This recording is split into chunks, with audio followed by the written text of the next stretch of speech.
We're here with Councilman John Mariol, Ward 7. Yes. Just finished your first term as councilman. And first question is, looking back, what have you experienced at councilman that's been particularly rewarding? But also look at the other side, some disappointments that you've had during that 2 years. Well, the Hercules project has been a huge success. And it's something I was very interested in before I got into council, doing downtown renovation. To be able to vote on a project of that scope and nature was a real honor.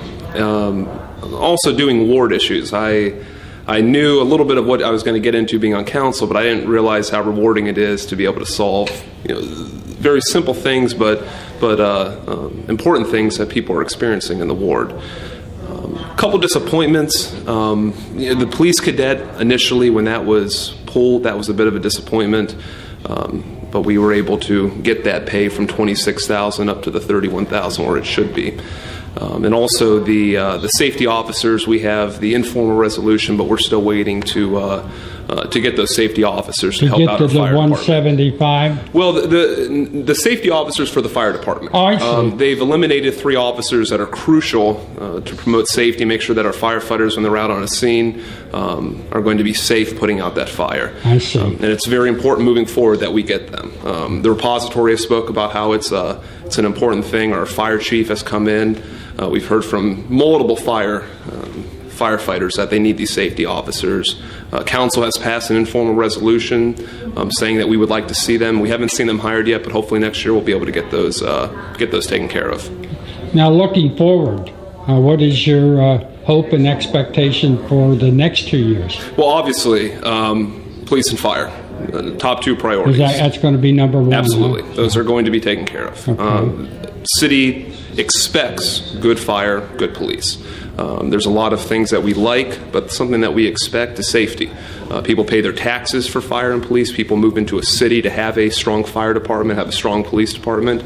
And it's something that we need to work to get back to. And I believe that the funds are there. It's just making it a priority. Okay. Well, there's a consensus out of the meeting tonight that was an aspirational meeting, according to Council President Alan Shulman, and no vote. But consensus, as we understand it, is that Frank Morris, Ward 9 Councilman, is to be the new majority leader. Yes. And Chris Smith, Councilwoman from Ward 4, the new assistant majority leader. Yes. Would you please address what you think Cantonians will see in leadership qualities from these 2 persons? I think that they're a good balance. Frank brings the newer councilman, the fresh ideas, and a very progressive view of what direction we want to move the city into. He's been one of the strongest advocates for the fire department, for the police department. He's went through a very difficult re-election campaign. I believe very strongly in Frank. I helped him out as much as I could during that campaign, and I think that he is going to do a terrific job as majority leader. And I think with Chris, you get a lot of passion for the city.